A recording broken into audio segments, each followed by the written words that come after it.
Il est là. Il est là le quart de finale, PSG-OM. C'est pas mal en Coupe de France. Salut à tous, footeuses et footeux de ma famille, c'est Thomas. Fin du match entre Grenoble et Strasbourg pour ce dernier match des huitièmes de finale de la Coupe de France. 3-0. Un but de Baoken, un but de Terrier, un but de Concalves pour Strasbourg. Strasbourg qui continue l'aventure. En quart de finale, ça leur était pas arrivé depuis 16 ans aux Alsaciens. C'est cool quand même, je trouve, qui font une bonne saison. Mais non, on va en reparler un peu de la Ligue 1 avec Strasbourg. Grenoble qui s'arrête là, hein, eux qui avaient connu la Ligue 1 aussi. Hein, souvenez-vous, les Japonais en 2008, les investisseurs qui avaient promis au public, à la ville, je pense aux anciens dirigeants propriétaires, la Coupe d'Europe, la Champions League, en 2008. Enfin, du moins, l'accession, quoi. Pas le trophée, hein. Faut pas exagérer. Ben, on l'attend toujours. C'est génial. Donc, c'est mon coup de gueule que j'avais fait hein, contre Sochaux. Enfin, pas contre Sochaux, justement, pour Sochaux, où qui sont relégués aussi en national provisoirement avec les investisseurs. C'est justement quand vous arrivez avec vos gros sabots et votre argent, bizarrement, à chaque fois, c'est la merde, quoi.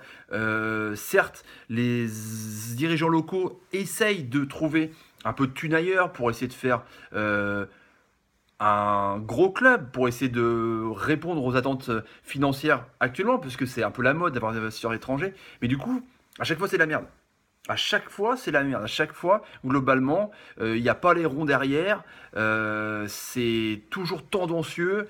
Lens, c'était pareil, c'était la grosse merde. Lille, là, c'est pareil, c'est relégation provisoire. Enfin, je sais pas, vous vous rendez pas compte de la merde que vous foutez, quoi. C'est pas juste une devanture ou une vitrine de société écran à la con pour dire ouais non mais attends moi j'ai acheté Grenoble, ouais ça se passe bien, c'est cool, j'ai mes entrées maintenant, ouais moi j'ai acheté Lens, c'est cool, ils sont sympas, non mais sans déconner quoi. Vous vous rendez pas compte, les supporters, ceux qui font les tifos, ceux qui se déplacent des fois à l'autre bout de la France, ceux qui sont fidèles, vous leur cassez tout le rêve, le maillage local est énorme d'avoir un club dans une ville, donc enfin je sais pas, faites attention sans déconner quoi. De toute façon vous m'écoutez pas, mais c'est juste le coup de gueule, ça m'énerve. À chaque fois, c'est la merde. Et voilà. Donc, bon, Grenoble, enfin, voilà, ils sont nationaux. Je souhaite qu'ils remontent au moins en Ligue 2, premièrement, pour pas retrouver la Ligue 1. En tout cas, ils ont fait un bon match ce soir. Réponse au sondage de hier, quand même, sur les Lyonnais. Est-ce qu'ils ont un arbitrage favorable un peu en Ligue 1 76% d'entre vous disent oui. Donc c'est sans appel, donc comme ça c'est sujet clos. Un autre sondage à la fin de vidéo, je pense qu'il va vous plaire. Donc Strasbourg a fait tourner un petit peu, parce que eux ils sont pas mal en points en championnat, mais ça va un peu moins bien, ils ont quand même 27 points, mais ils ont perdu contre Bordeaux 2-0 chez eux, ça va un peu moins bien, il y a moins la magie un peu de ce 12e homme de la Méno, même si c'est toujours énorme, même si c'est toujours 30 000 supporters, mais ça marche moins bien en fait. Et du coup là, Loret a privilégié évidemment le championnat de ce week-end et a fait un peu tourner. Il n'y avait pas de Mangane, il n'y avait pas donc l'ami Terrier était remplaçant, donc il y a eu du Baoken, il y a eu du Blayak devant, normalement lui qui est plutôt des fois en milieu de terrain, Liénard était là, Grimm en sentinelle, et il y avait l'ami Concabes qui a marqué un super but, donc Lala était en remplaçant, il est rentré après. Vous voyez, ça a un peu fait tourner, histoire de faire déjà jouer les joueurs qui ne jouent pas normalement. Enfin, c'est bien aussi. Enfin, ça fait participer un petit peu tout le monde. Et comme ça, ils continuent l'aventure, mine de rien. Ils rencontreront Chambly, qui a battu Grandville. Du coup, tous les résultats seront dans la description, ou alors je les dirai tout au long de la vidéo, si on a le temps. Du coup, Strasbourg, mine de rien, qui en son habitude, fait un peu de jeu, a décidé de faire un peu le dos rond. Avec les Sotoka, les Boussa, Grenoble a essayé à fond. Il y a eu un superbe Oukidja, franchement un gardien qui a arrêté pas mal de balles sur des frappes enroulées, même sur des 1-2. C'est vrai que Grenoble, mine de rien, a eu un but refusé sur un hors-jeu, mais d'un chouïa. Un chouïa comme as, quoi.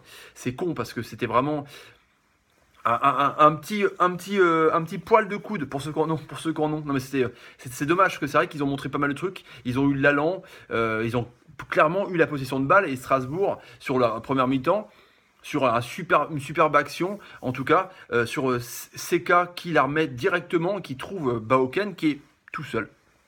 Il est tout seul. Il y a des défenseurs qui sont dans son dos, donc il a plus qu'à la placer, un petit plat du pied qui bat le gardien. Du coup, 1-0 à la mi-temps, un peu contre le cours du jeu. Et après, il y a un superbe contre de ouf, vraiment, avec l'ami Terrier. Terrier, donc qui va signer à Lyon l'année prochaine, qui est au départ de l'action, et puis après ça remet avec Baoken, avec Bayak, et du coup c'est assez intéressant, je trouve qu'il arrive bien, c'est un espoir français, il arrive bien à se concentrer et à faire le geste parfait. Le plat du pied est pas évident, mais il le met vraiment bien dans l'angle. C'est assez intéressant. Et après, Gonzalez, bon, un peu un but anecdotique quand même, où c'est contré par le mur grenoblois, donc ça fait 3-0. C'est un peu lourd quand même par rapport à la physionomie du match, où Strasbourg a quand même attendu et joué en contre, qui est pas non plus trop dans son habitude. Mais en tout cas, Grenoble a montré qu'ils avaient le niveau Ligue 2, et Strasbourg a montré qu'ils pouvaient faire autre chose que prendre le ballon. Même si c'est pas non plus oufissime, hein, c'est pas un Paris, c'est pas un Lyon quand ils ont la possession, mais ça, c'est partie des équipes comme Dijon, comme Amiens aussi à son époque où ça allait un peu mieux, quand Kakuta rayonnait plus.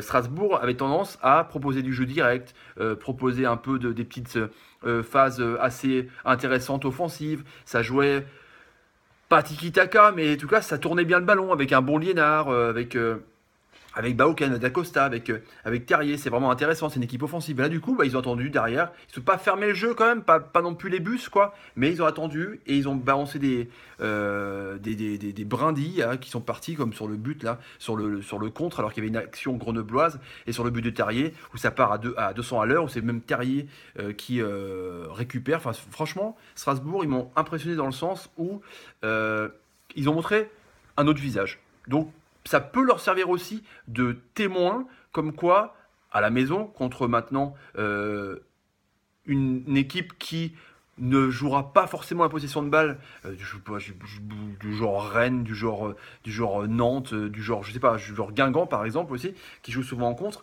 ils pourront attendre un petit peu plus et utiliser leurs armes offensives, leurs latéraux qui montent. Lala quand même, il est quand même intéressant.